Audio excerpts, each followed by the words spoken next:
Hey guys, I'm sure a lot of you have probably been scratching your head over, how can I get an A3 stock for my MP5? Because let's be real, this is by far the best looking stock. I'm not gonna lie, the A2 does shoulder a little better, but once you learn to shoot one of these and get used to it, you'll never want to go back to your A2 stock. Hit the camera. I have had an A2, an A3F, and now this one. I like this one the best of all of them. But you may be asking yourselves, how did this dude get not one or two, but three of these stocks? So I will say, I know a lot of guys out there, if you got into the MP5 game early enough, back in the day, you could get these stocks from HK, or not from HK, but you could get genuine surplus HK A3 stocks for around $250 to $300, depending on the condition. Sometimes even cheaper than that if they're in really poor condition. So those days are long since gone. Same for Surefire handguards. I know back in the day you could get these things for anywhere from $60 to $70 a piece. I mean, it was the golden age of MP5 parts. Again, those days are now gone thanks to a lot of the clone manufacturers coming on the market. That was also around 2015, which was kind of a really good time to get into them. I had two MKEs back in the day, sold both of them. Now I've got two PTRs, and I really, really like my PTRs. So anyway, I will let you in on a little secret. I only, over the past few months, acquired these three stocks, and I've got right around probably 150 tied up in each one. And you're probably asking yourself, well, how? Well, I'll tell you. So the reason I decided to go ahead and post this video is I've seen some posts on Reddit and a couple on Facebook where people are finally starting to catch on to these parts. What they are actually is from a VFC gas blowback airsoft MP5. Now, a lot of yourself, before you cringe, and I know a lot of airsoft parts are complete crap, before you cringe, VFC is probably one of the best airsoft manufacturers out there, and they make a phenomenal gas blowback MP5. And the only reason these stocks, and this is the cool thing, the only reason these stocks actually work on real MP5s, whereas other airsoft stocks do not work on these, and they barely even work on the 22 caliber MP5s that are out there.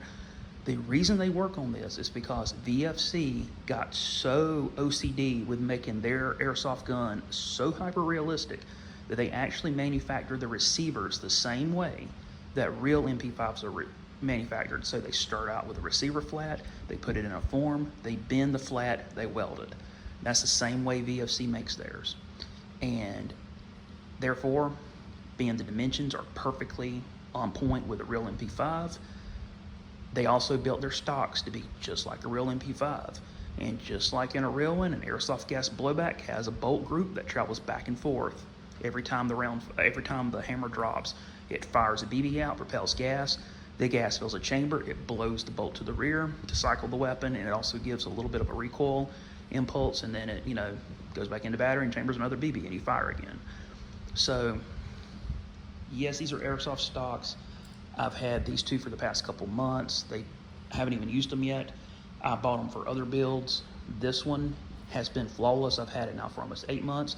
Have put almost probably right around 1,000 rounds through this gun with that stock on it. Phenomenal, no problems whatsoever. Have not noticed any kind of damage, excessive wear, parts starting to break or fail. I've not even noticed the stock even trying to get loose. In fact, this stock has a tighter lockup than my ATI MP5 stock had, my ATI A3F, which ended up selling because I also bought that back in 2015, and I sold that sucker for way more than I paid for it. But anyway, I'm going to show you this guy right quick. So like I said earlier, this is my PTR. I can go over all the components on it in a later video. This is a pretty unique handguard. It's not your standard Surefire. It's got one unique little feature on it that most don't. And this is an actual SEF pictogram lower. You may notice the layout of the markings is not quite right compared to this. So there you go. And I can go over that in a later video. But anyway, let's focus on this for now. There's some up close photos of it. I in no way had to modify any part of this pin hole, the pin went right through. And again, this is a short registered short barrel rifle. My engravings are here under the receiver channel. And anyway, I had to do no modifications to this. In fact, my ATI actually had to file a little bit of the inside of that hole out to get the pin through. The fit is absolutely amazing, considering this is only a $150 stock. The only wear I have seen is right here on the sling loop. Some of the paint has worn off, but it's not even really a thing. There is a little bit of mild surface rust because, again, this is actually made of steel. It's not made of that crap-tastic pot metal that most airsoft stuff is made out of. It's actual steel. I've confirmed it with a magnet. This piece is steel. The back plate is steel. The sling loop there is steel. The only thing on it that is not steel, that is on the real thing, is the stock rails. The stock rails themselves are actually aluminum, but that's not a bad thing because it actually makes the stock lighter. So there it is. The you can see the lockup on it. Release it, it pops out a little bit just like the real one would because of your spring-loaded buffer back here. Lockup is nice and tight. There's like zero wobble in it.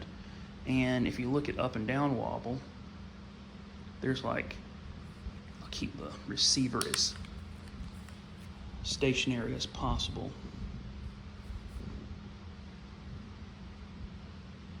I don't know if you can see it, but that's about 1 millimeter of movement up and down. This thing is way tighter of a lockup than the ATI ever was. And there's hardly any, like little, like virtually no side-to-side wobble. I have handled an A3, a real German HK A3 stock before, and this one has honestly a tighter lockup than that one did. Absolutely wonderful fit and finish.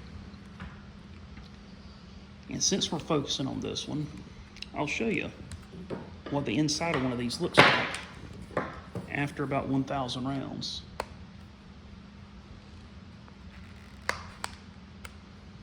I should have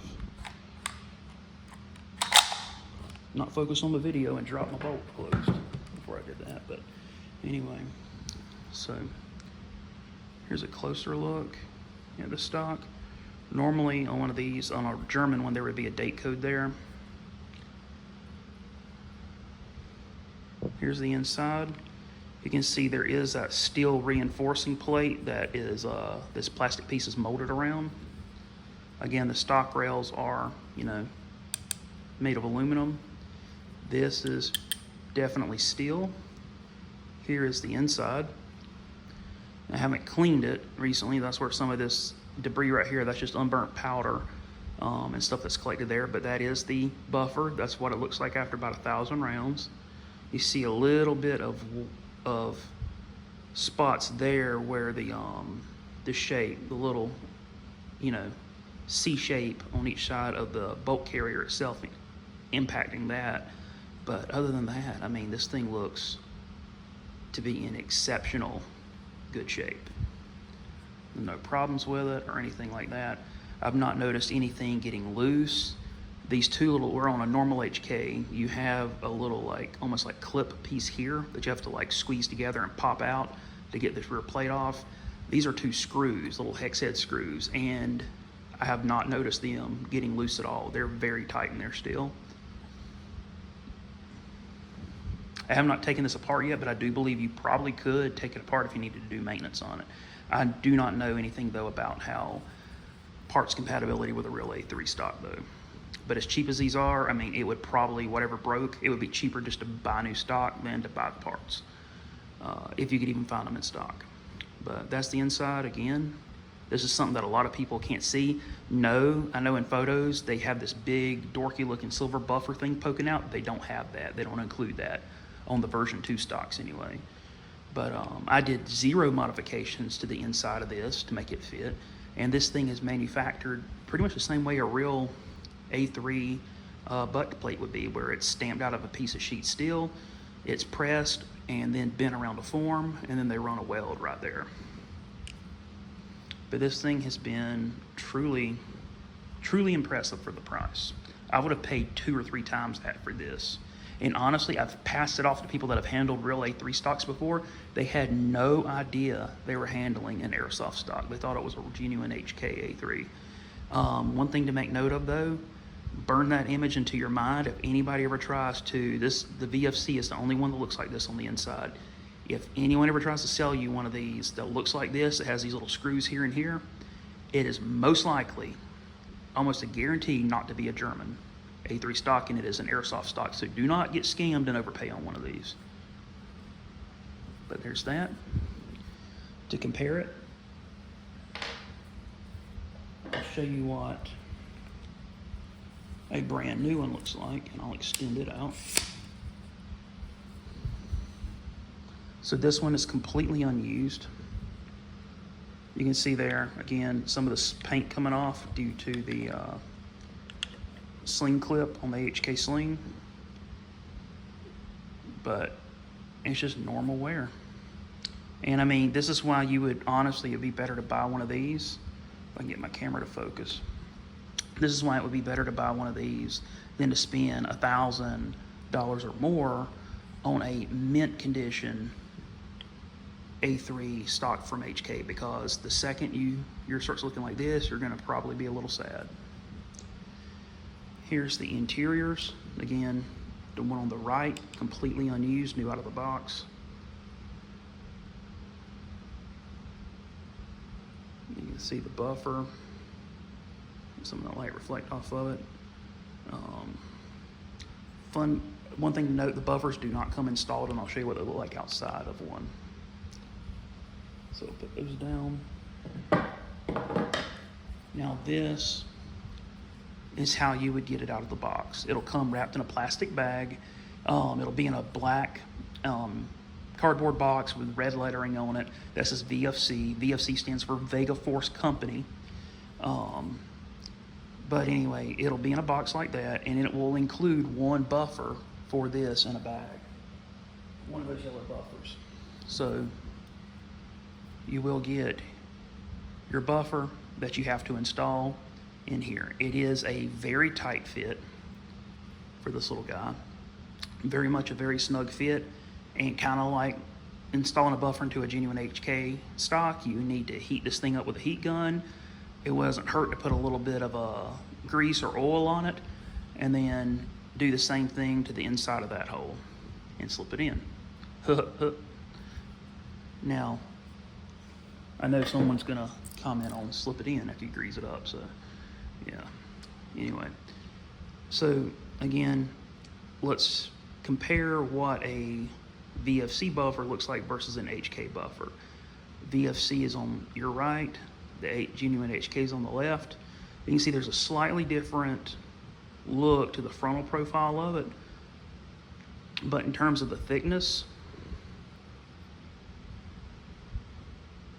both buffers are the same thickness, and they honestly feel like they're probably made out of the same material. The material has roughly the same stiffness to it, or pliability, whatever you want to call it, but it feels like it's honestly the exact same material. If anything, this one may be a little bit more flimsy, like a little bit softer, but I mean, again, I've put 1,000 rounds through that one, and not a problem with that buffer. Now, you'll probably have noticed there is a definite difference here, and you'll notice with the depth of it.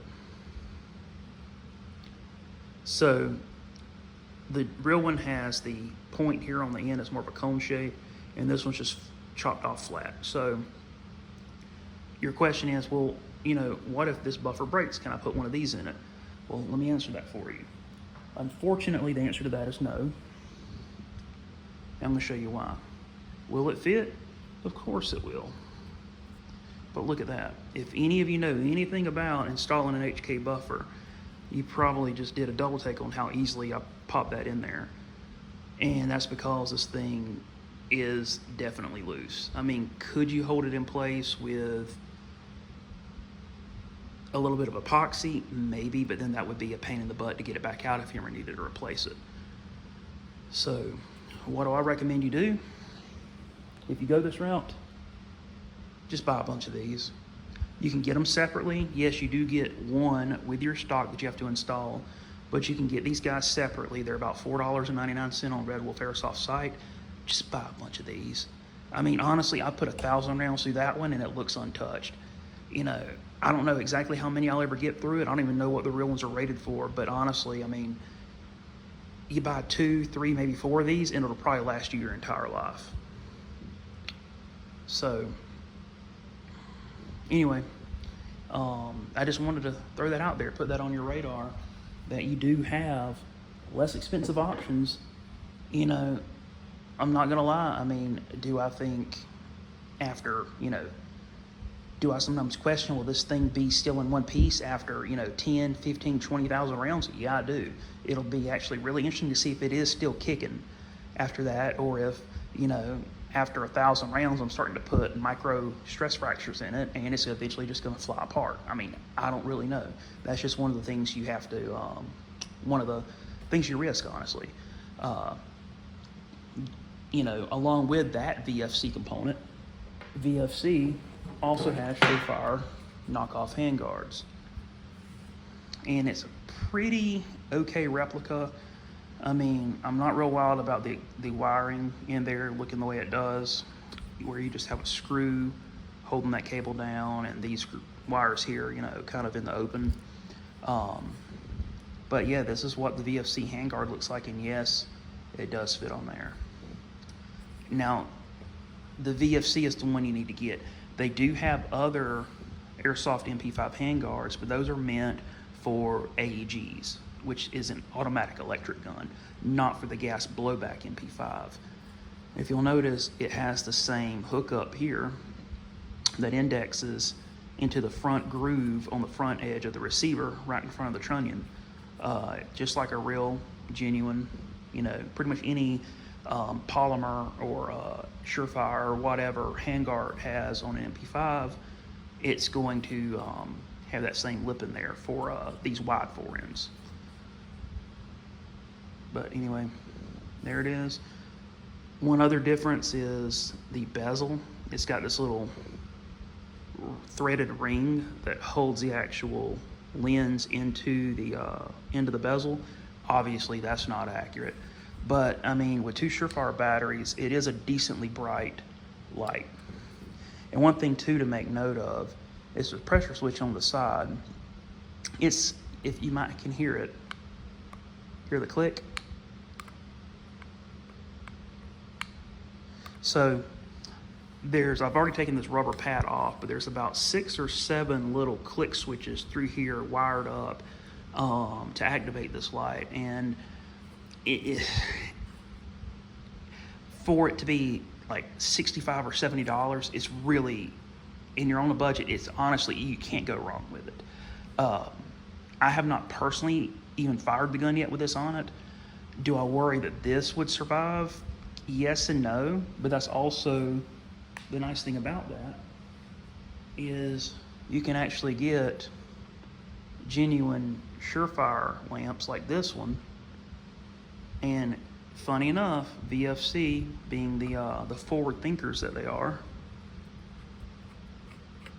they made this so that you could actually run a real Surefire bezel on it. Again, here's a legit Surefire bezel.